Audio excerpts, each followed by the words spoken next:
Assalamualaikum warahmatullahi wabarakatuh. Kembali lagi dengan saya Winda Sukma NIM 2202088, Prodi Pendidikan Seni Rupa.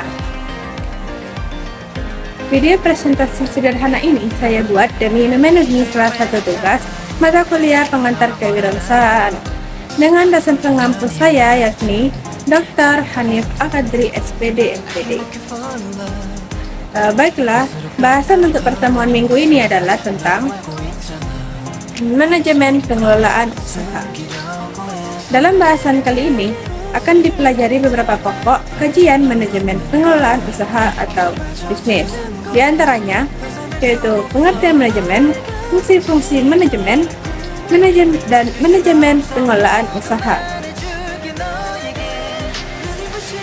Baiklah, masuk pada materi yang pertama, yaitu pengertian manajemen.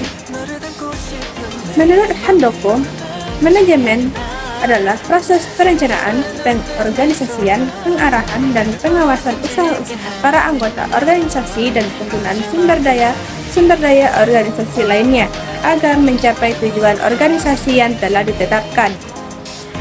Manajemen pengelolaan usaha dalam kaitannya dengan organizing berarti meletakkan sesuatu pada tempatnya.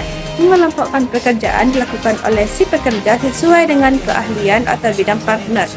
Kemudian diperhatikan bagaimana kita sebagai bos, sebagai pimpinan memberikan wewenang terhadap orang-orang yang perlu diperhatikan dalam pendelegasian wewenang itu adalah hak pemberian kebebasan untuk berekspresi.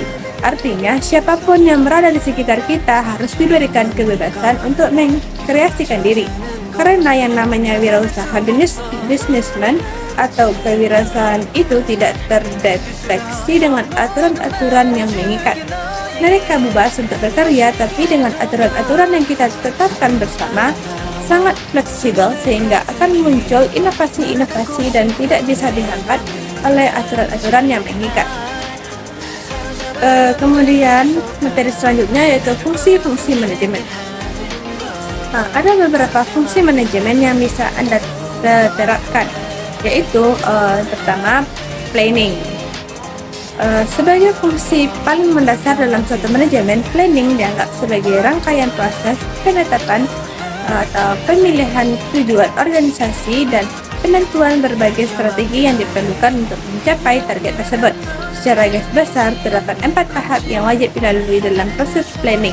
Di antaranya adalah pengembangan rencana untuk mencapai tujuan, mengidentifikasi kemudahan dan hambatan, merumuskan keadaan saat ini, dan menetapkan serangkaian target bisnis. Kemudian yang kedua yaitu organizing. Organizing alias perorganisasian bisa dikonotasikan sebagai serangkaian kegiatan pembagian tugas yang bakal dikerjakan, sekaligus proses pengembangan struktur organisasi sesuai dengan tujuan perusahaan. Fungsi pengorganisasian juga memiliki tujuan untuk membentuk hubungan kerja positif dalam lingkup perusahaan untuk memastikan semuanya berjalan secara efektif dan efisien. Kemudian yang ketiga itu staffing.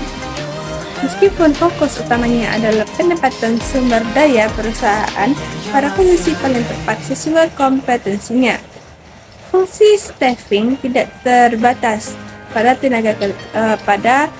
masalah tenaga kerja saja, namun juga seluruh sumber daya yang dimiliki oleh perusahaan, termasuk diantaranya yaitu inventaris, peralatan, dan sumber daya lainnya. Kemudian directing.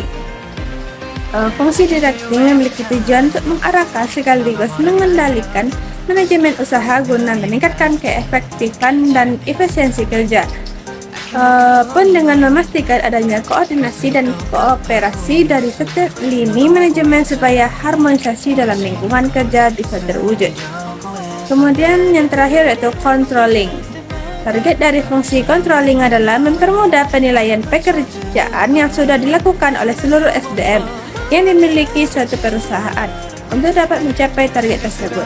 Terdapat beberapa langkah dalam fungsi controlling yang bisa dilakukan, yakni mengukur kinerja karyawan, membandingkan kinerja mereka apakah sudah dilalui dengan standar atau belum, melakukan tindakan evaluasi atau kinerja karyawan yang dinilai salah dan kurang memenuhi standar, memastikan pegawai bergerak ke arah yang tepat, serta memastikan semua pekerjaan bisa diselesaikan tepat waktu secara efisien.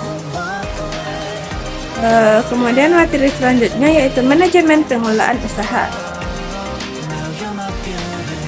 Sekarang kita masuk ke bagian terakhir, manajemen pengelolaan usaha, yaitu controlling manajemen. Itu berkaitan dengan fungsi manajemen, jadi mulai planning, reacting, dan sekarang adalah controlling, melakukan pengawasan kontrol. Agar apa? Agar operasi organisasi, agar operasi wirausaha, agar operasi bisnis dan industri kita itu sesuai dengan apa yang sudah direncanakan dari awal supaya tujuan tercapai. Jadi kalau ada persoalan di perjalanan bisa ditarik kembali untuk memperbaiki, membenahi sehingga pelayanannya dilakukan kembali.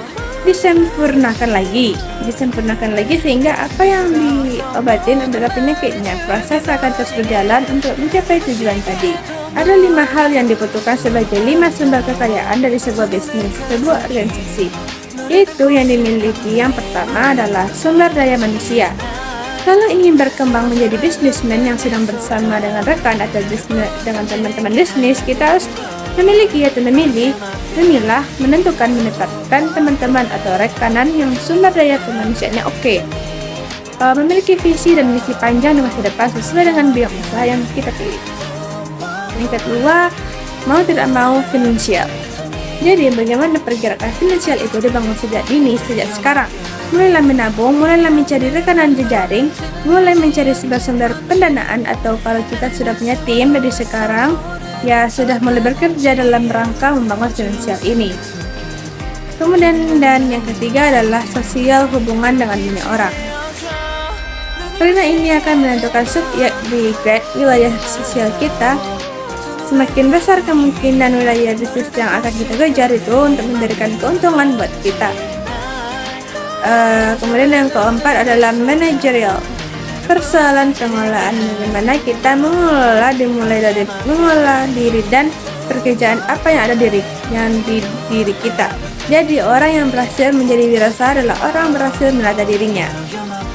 Yang terakhir adalah jejaring itu.